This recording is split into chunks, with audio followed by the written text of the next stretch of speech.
Welcome, everyone. This is the Mo Show on Rock M Radio. I'm your host, Chad Moller. I was a longtime PR guy for Mizzou Athletics, and I started this podcast to share the experiences and the friendships that I made over the years and bring those to Mizzou fans and have a chance to meet these people a little bit behind the scenes and talk about Mizzou and the sporting world in general. So this is episode number 3 of the show, and I'm really grateful that you chose to join in. And I'm very excited to bring you my next guest. He doesn't really need much introduction, but if I'm going to be a professional podcaster, I've got to do an introduction. So here we go. Tiger fans know him really well. He's the winningest football coach in Mizzou history and a recent inductee into the College Football Hall of Fame. So you know who that is. That's Coach Gary Pinkel. And just a quick setup, of course, Coach came to Mizzou from Toledo in 2001. And when he retired after the 2015 season here at Mizzou, he had won a Mizzou record 118 games. What else? 5 conference division titles, 10 bowl games in his 15 years, 6 bowl wins, 2 teams that finished in the top 5 in the country, 10 first-team All-Americans, academic All-Americans, NFL draft picks. It goes on and on and on. Anyway, I had the honor of being Coach's PR guy for his last 14 seasons, and we had a great run, great experiences together, and that brought a lot of excitement and joy to Tiger fans that I know. So I thought he would be a fun guest to have on. So I hope you enjoy this visit, and without further ado, here's the old ball coach himself, Gary Pinkel. Coach, welcome to the show. Thanks for joining me. I really appreciate it. Hi, Chad. How you doing, buddy? It's great to have you on the show, and it's just a new thing I'm starting, so appreciate you being on the front end of it, and looking forward to visiting and having Tiger fans get to hear what you're up to. So, okay. I got a bunch of questions for you. I don't think any of them are bad ones, but I guess you'll judge me at the end, like you always. You're coaching, so I thought we'd just kind of start chronologically. You grew up in the Akron area. And obviously football is such a big part of your life. So thinking back to your childhood, what were kind of the first memories you have of football growing up, whether it was playing or watching it or just talking about it? What were some of the early memories related to football? Well, I'm going to reveal how old I am here.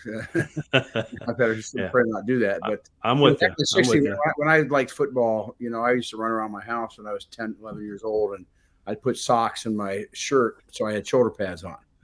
And okay. And I started playing a little football probably a long time ago. But it was I really enjoyed it for some reason. I kind of was very attached to it, and my mom and dad were very positive, and that's what I chose sport wise. Got into basketball a little bit, baseball, little league, and all that kind of stuff. But football was the one that kind of brought me closer together to being a part of it. Do you think that's because Ohio is kind of known as a hotbed, a cradle of coaches, I think is one of the nicknames, right? It's such a big deal in the state of Ohio. Yeah, I think so. And of all the skills there is in baseball and all those things, one thing I was pretty good at, I could catch. Not that they threw that much back then, but at the end of the day, I could catch. So that's why I kind of leaned more and backed off the other one, just leaned on the football part of it. Pee-wee football, you're playing from your 9 till you're 12 years old. And then, you were going to high school, move up that, and then if you can, college, and so on and so forth. So that's kind of where I was, and it was something that I was very, very interested in. When I was in high school, my dad got tickets to see a team play up. I think it was. Oh gosh, what was the team? I'm trying to think of the one that I think it was the Packers. Yes, and so when we were late to a game. My dad took me to. He got tickets. Someone gave it to him. We couldn't afford to do it, and we're running up to the stadium to get in and trying to get anything. And who would we ever expect from the Green Bay Packers head coach? Do you know who the head coach is? The Green Bay Packers, the great head coach, Vince Lombardi. I'm going to guess, right? So Vince Lombardi. I went like this. I was stunned. I said, "Dad, that's Vince Lombardi." He got out of a limousine and was walking up. He had a Russian hat on. They weren't playing in the game, but he was at the championship game we were watching up in Cleveland. And he came up to me, put his arm around me, and talk to me about, you get good grades, and, football is a great thing for being a part of your life and make you a better young man and things like that. And little did you ever know, when that little get together, that I would become a coach and football would be my life. Yeah, that's a great way to come up and be around that kind of thing. And I was going to ask you, if when you were a kid growing up, did coaching ever enter your thoughts, or was that something that just kind of happened as you went through your playing days and all that? Well, I think when I was growing up in our side yard, my buddy, I don't know, might have been 8. I've been 8, 9 years old, 10 years old. Right on. My brother was 5, and we would have boys, and I'd be the quarterback and coach my guys, go against his guys, went back and forth, and nobody could beat us. Nobody could beat us. And I'm not being cocky or but at the end of the day, I was coaching when I was 10, 11 years old, and we were pretty good at the time. So you think back to those memories that kind of. Little did you know, I would ever go that direction and in my life. You always told us that tight ends were the best athletes on the field, and just so you know, we never believed that. We just always went along with it so you wouldn't get mad at us, right? Well, tight ends are probably the most needed. To this day, I would suggest. I think the Chiefs have a pretty good one, and they do. And so on and so forth. But yeah, I was. Took a lot of pride in playing that position. It was hard for me, of course, to be wide receiver until I went to wide receiver in high school too. I was a big wide receiver, and then when I went to college, all of a sudden we're going to teach you how to block and being on the line of scrimmage, and so I really struggled early in that when I was in college. I gotcha. So yeah, that takes us to Kent State, and obviously you had a chance to go play at Kent State, and people know this, but you got to campus shortly after that National Guard, the tragedy happened on campus. Take us back to what it was like when you came on campus, and that had to be just kind of an incredible time to be there in the middle of all that. Yeah, I committed them in April of my senior year, and I was committed to them and going to Kent State University. And May 4th of that year, that's when the 4 kids were shot by National Guard at Kent State University.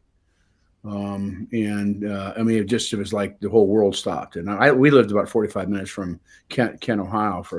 We lived in Akron, in between, and Cleveland was north of us.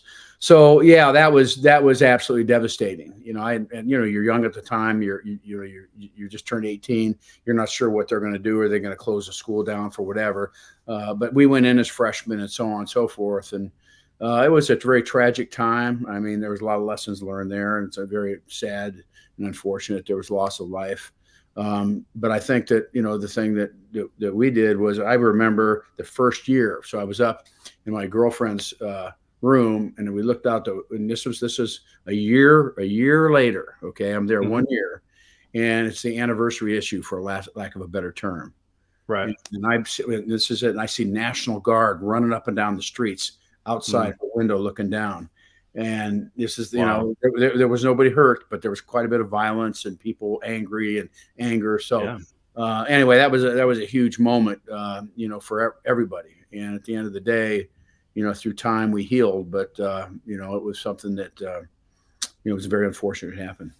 Yeah. That's an amazing thing to be part of. Obviously not positive, but just momentous, occasion in that community. So on to the better stuff at Kent State. You guys won a conference championship. I think it was 1972, and it was the first one the school had ever won. Is that right, in football? Yes, it was. We had a guy on our team named Jack Lambert, who heard of him, in the NFL Hall of Fame, middle linebacker. Yep. And a guy named Nick Saban, the guy that it got into coaching profession, and we both got into it because of Don James' influence. We can talk about that later, but that was and we got there. It was, I mean, and we did the same thing when I came in my coaching. When I saw Coach James, I met him. We had meetings, and then we go out and we have our winter conditioning in the mornings at 6 o'clock in the mornings, 7 o'clock in the morning, and it is toughest thing you've ever been through in my life. We had players quitting. We had players taking their shirts off and throwing them, and they didn't care. This is a standard of what we're going to do to make ourselves stronger, faster, quicker. And we got to be mentally tough. We got to work hard. We got to stop and finish. All those things. That's what we have to do. And I hung in there. I wasn't going to quit, but there was a few days out there thinking, I woke up earlier in the morning. And I said, well, I really got to go to this. I call it and tell them I'm sick. And I said, well, that probably wouldn't be very good either. So, but that was a difference maker, in that football program. And I experienced it as a player. So we'll talk later. But when I became a head coach, we'll re-enter that whole thing. Yeah, absolutely. Yeah, and I was going to bring those guys up, but you beat me to it. What was Jack Lambert like to play with? He just seemed like he was just this madman on the field. I assume he was fun to be a teammate with. Yeah, Jack was great. He was out of small high school in north of Kent, and he got a partial scholarship initially. Really? Wow. He played quarterback. He's 6'5". Oh, no kidding. At the time, he was 190 pounds. But he played quarterback and some defensive back, I think, a little bit. But, what we did, and just a great, great competitor. I mean, he's a different level competitor. That's why he's in the Hall of Fame. The guy has 4 Super Bowl rings, and he'll point to all his teammates, number one. But at the end of the day, he was, he's in the NFL Hall of Fame because he was just a phenomenal guy. And so he was, a lot of things happened with him, and I'm really happy for him that he had such a great, great career and had such huge influence on a lot of people. Yeah. And then, of course, you mentioned Nick Saban. You were teammates. He was, I think, a year ahead of you or two, but any way that you knew at the time he would, get into coaching and be one of the all-time greats? I'm sure that's hard to imagine that. It was interesting. Coach James, got me and got him. They did it separate times. So I got a phone call one day, and this is right after I graduated. I was a free agent, tried out with the Steelers, didn't make it. But at the end of the day, he came to me, and he did the same thing with Nick. And I don't know if any other people he did that on the team, but he said, would you be interested in being a graduate student, go to graduate school and learn football and be a part of our program here?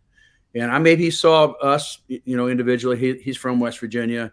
They looked at us maybe like we were like, guys that look very committed to the program, and we could have those guys hang around here and help, build everything up around here. So isn't that amazing that he did that? And I remember one time, one of our duties was we were charged of the study table at the library with all the freshmen.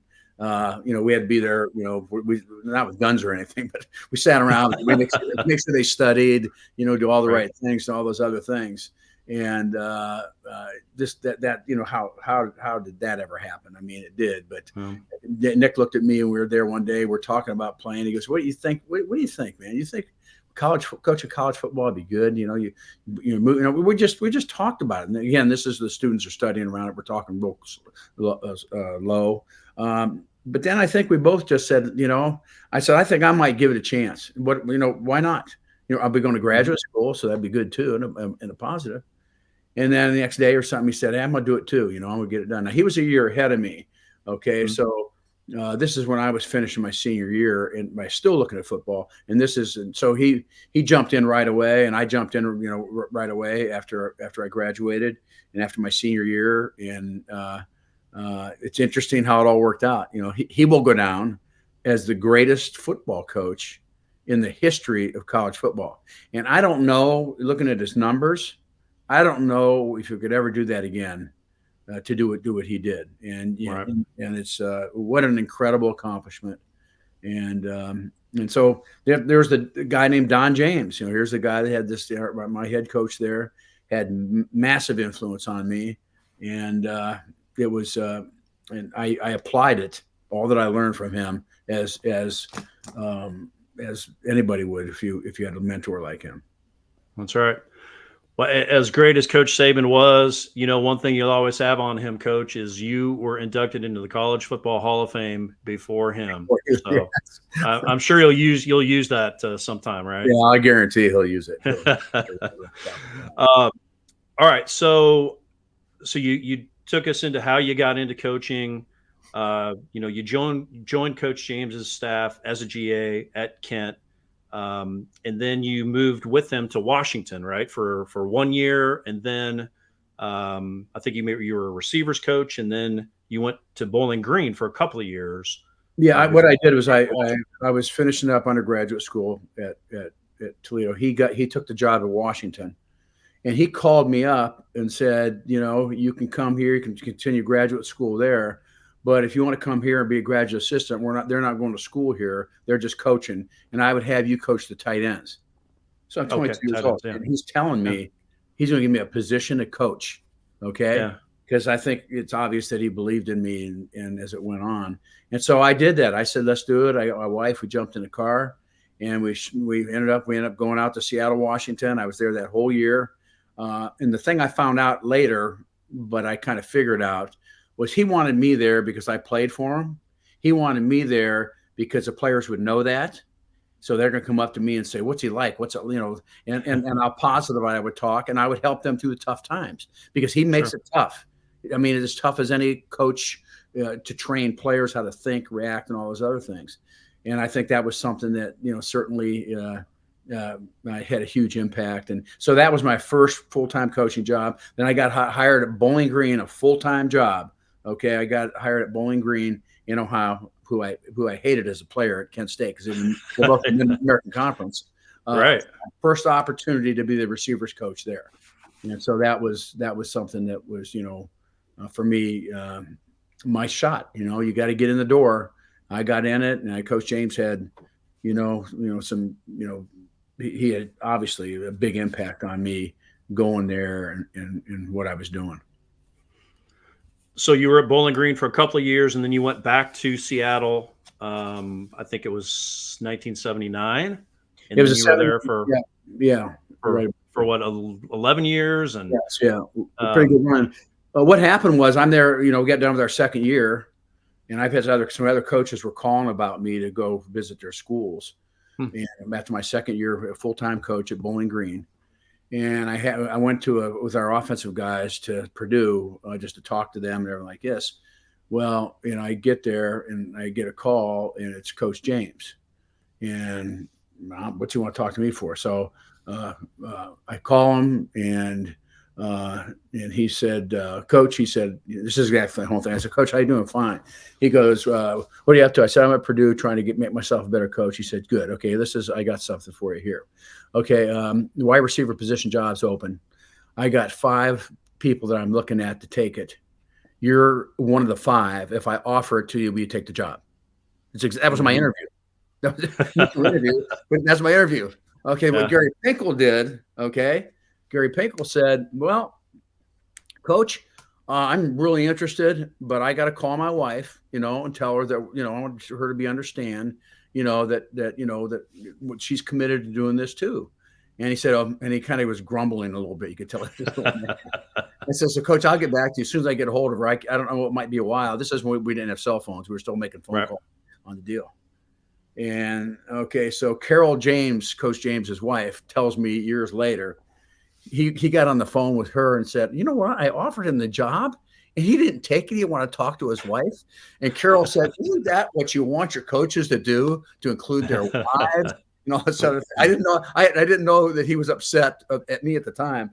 Oh my gosh. That was my break. I'm going to go to University of Washington, Pac-10 at the time, won lots of games, Rose Bowls, Orange Bowls. I mean, all kinds of stuff there. And I learned how to be I learned how to be a real good football coach, be good at what I did.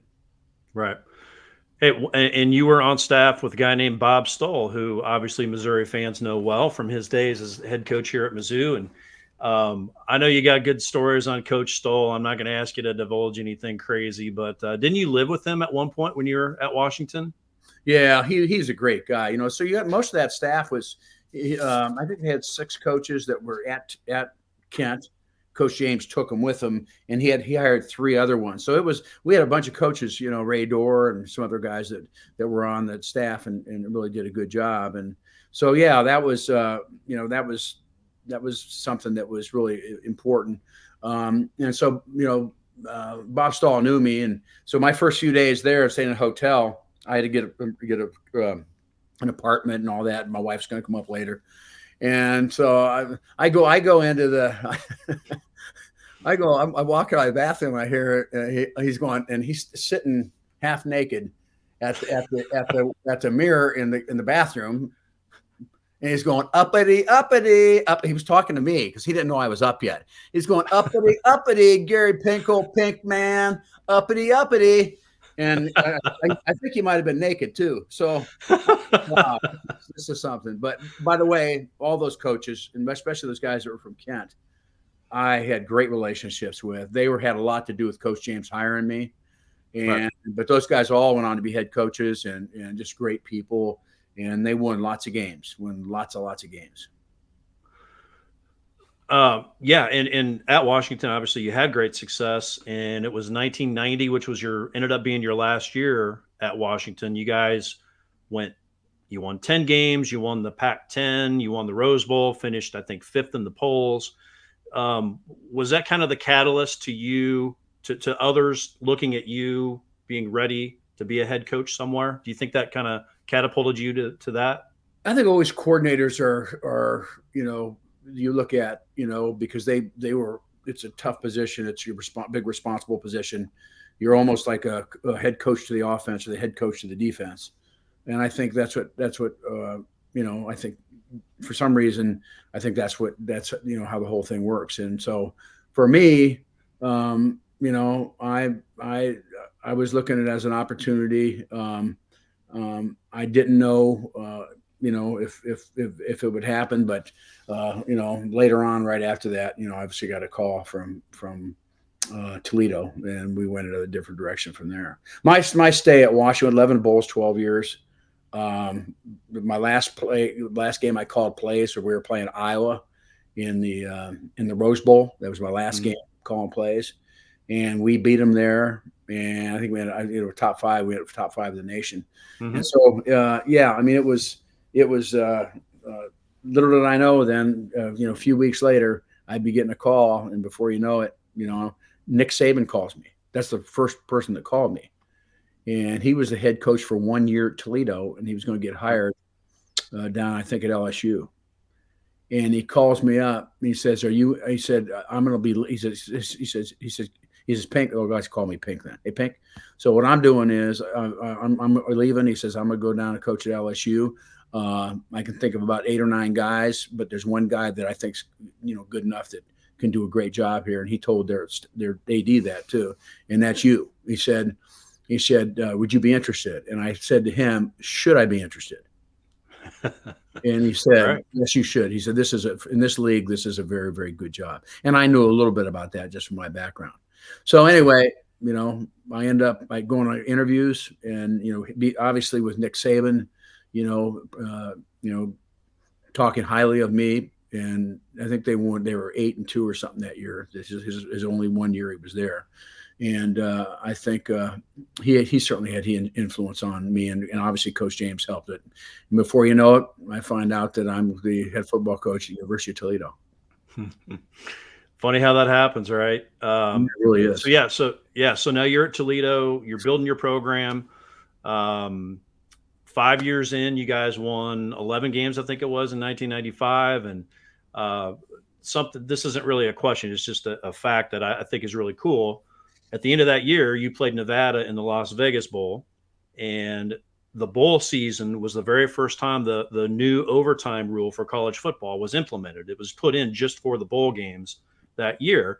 So we have experience with it. So the next year, right. we've worked through some of the ins and outs. Right. And it just so happens your game goes to overtime against Nevada, and you guys ended up winning. So I just think that's a pretty cool distinction to know that you're the first coach to win an overtime game in Division I history. Yeah, was that crazy? My kids said, they were up in the stands, and any overtime, they think that you should take the ball, score, it's over with. Okay. Well, that wasn't the way that worked, though. You both have a shot, so you would go on defense. So they're on the field. It's the first time overtime. They're not sure what it's about and everything.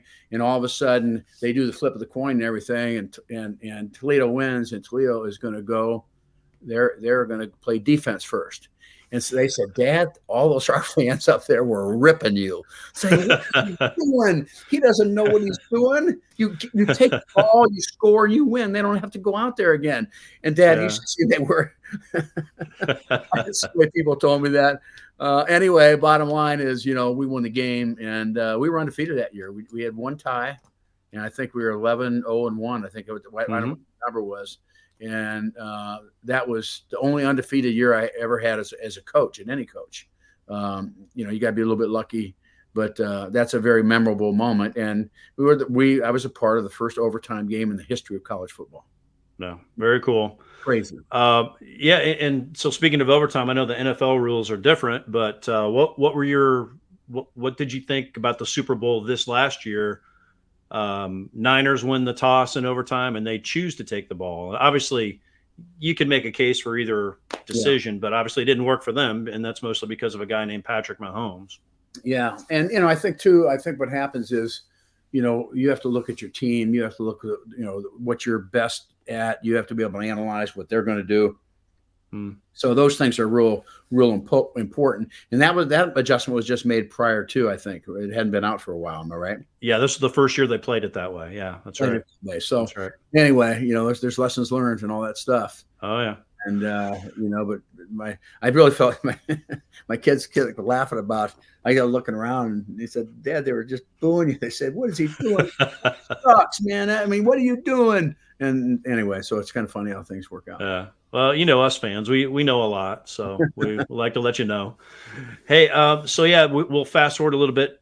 Toledo in 2000 ended up being your last year there. You guys had a great season. You won 10 games.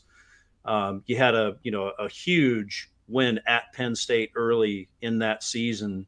Do you think that win kind of launched you again, maybe to people took a look at you at a different level program after that win? I think all the things that you have for your accomplishments, different things, different that. I think they are for the certain eye and the certain ear that people want to hear or see. But that game at Penn State was a good Penn State team, and I had met Joe Paterno through Coach James, so I know Joe. I met Joe Paterno, and so.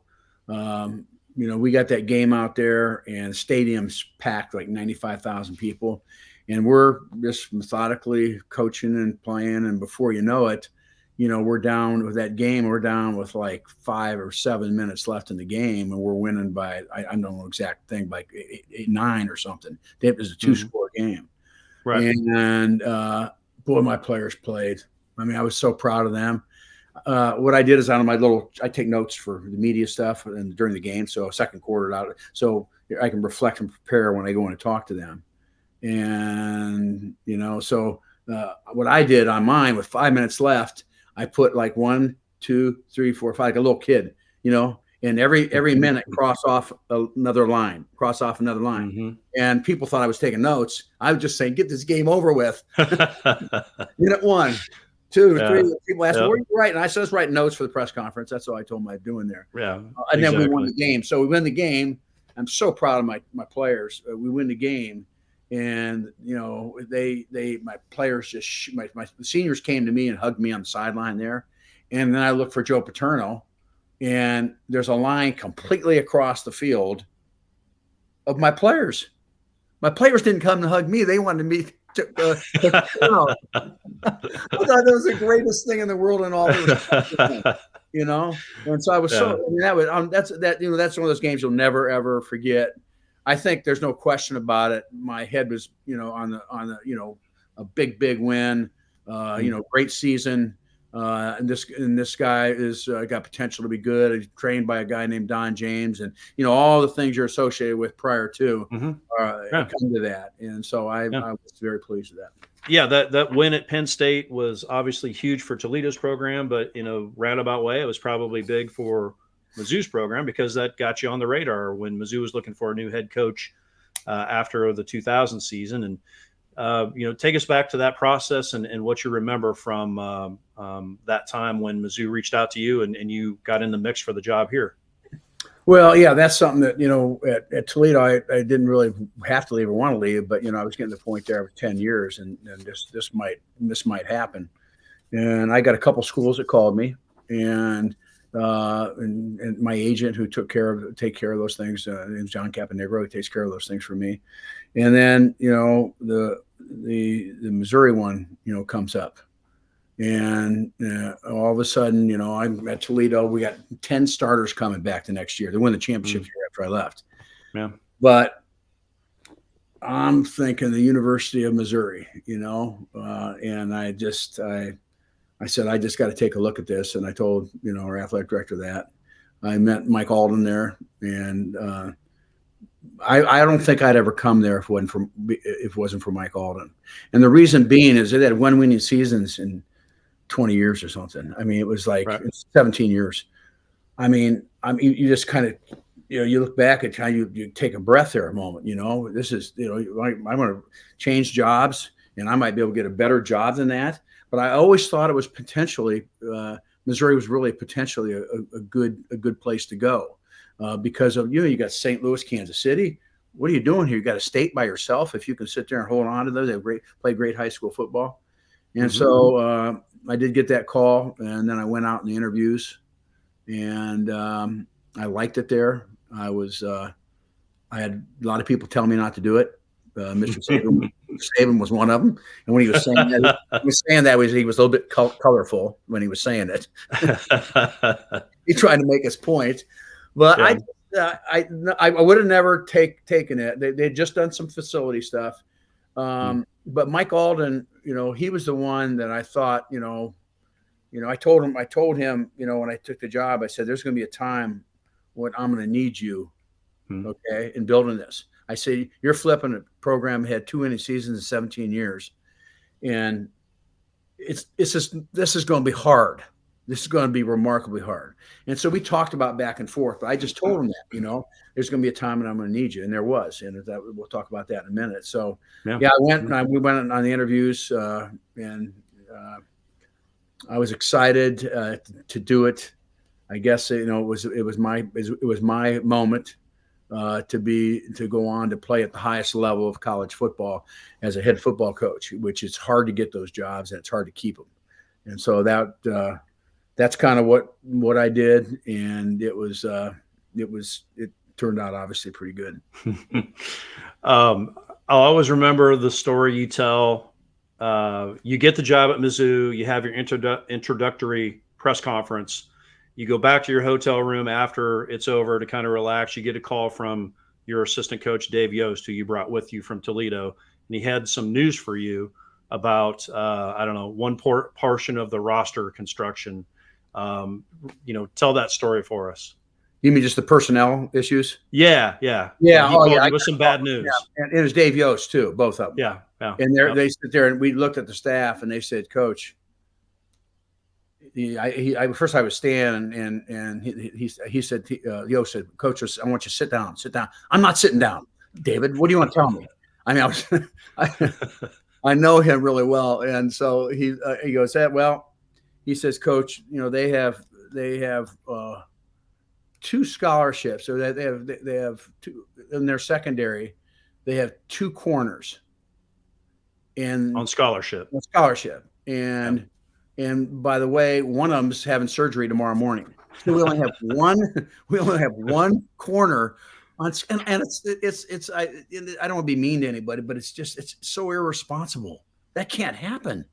Especially when you've been there 4 or 5 years. So, I heard that and I'm going, oh my gosh, what did I do? This was after I accepted the job. This was after I. Yeah.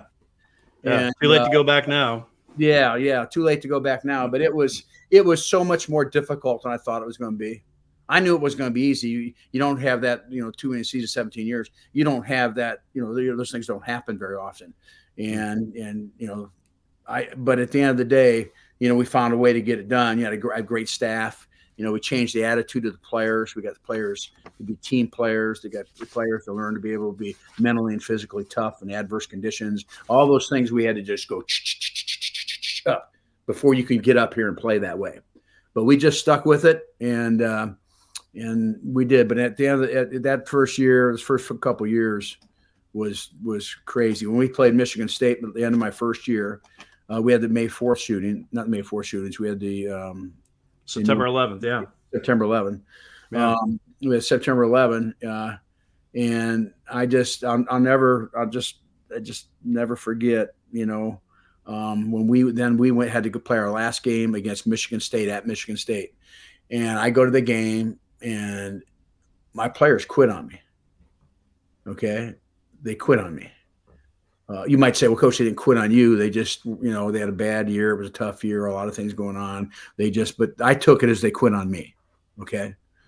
And I said, well, to myself, I said, you know what? My players are going to quit again. But they're going to quit when they're going through our agility drills. They're going to go through when we're developing mental toughness. That's when they're going to quit. Okay. Because we're going to raise this bar up here and take this place to a different level. And I met with the staff the next day. I brought them in. I said, you know what? This is attention to detail in everything we do around here. They got to do it at high level of excellence. They have to do it right, or they have to do it again. Now, we've been doing that, but our intensity level with the message was different now. Okay. After that, after getting beat, Michigan State just exploded on us. So anyway, bottom line, I wanted to turn that negative into a positive, but it was still a ways to go. Sure. And you talked all the time about how, and you mentioned it before even, that, it didn't happen right away. It took several years to kind of get the foundation of Coach James's program in your mold to get it going. Yeah. And you touched on Mike Alden briefly before, but let's get into that a little bit. 3 losing seasons, even though there was progress shown, but the numbers show 3 losing seasons in the first 4 years. And that's kind of when you told Mike, hey, I need you now. And he was there for you, right? I had a meeting with him after every year I was there. I just met with him for coffee on the Sunday, the day after, because I had to go recruiting, the day after our last game. And so Mike and I got together, like we always did. And we just, that's when my players quit on me, And so what happened was I looked at him. I sat down right with him, and I says, Mike, the first thing I talked, I said, I told you several years ago, 3 years ago, okay, I told you this was going to be tough, okay, and it's even, I knew it was going to be tough. It's even tougher than I ever thought it was. But I told you that time too, when I took the job, there's going to be a point when I'm going to say, I need you. I need you. And I said, well, Mike, I'm telling you this right now. I need you, okay? You want me to turn this? We can turn this around. But I'm going to need your support, 100% support. When people sit there and start throwing curveballs, and that's okay. That's normal stuff. I get it. And, he looked at me and said, shook my hand, he walked away. He didn't sit there and say, well, you got to win this year. You got to win this. He just believed what we talked about several years ago. It came to fruition when it happened. This has been a preview of The Mo Show with Chad Moller. For the full episode, be sure to subscribe to Rock M Plus at rockm.plus. Thank you, everyone, for tuning in to Rock M Radio, a proud partner of Fans First Sports Network. Rock M Radio is the official podcast network of Rock M Plus, a new and exciting subscription service provided by me and the other voices of Rock M Radio. Please take a few moments to head over to rockm.plus and sign up for an account today. The cost is only $5 a month, and the benefits include access to our live podcast, a subscriber-only message board, weekly newsletters, and more.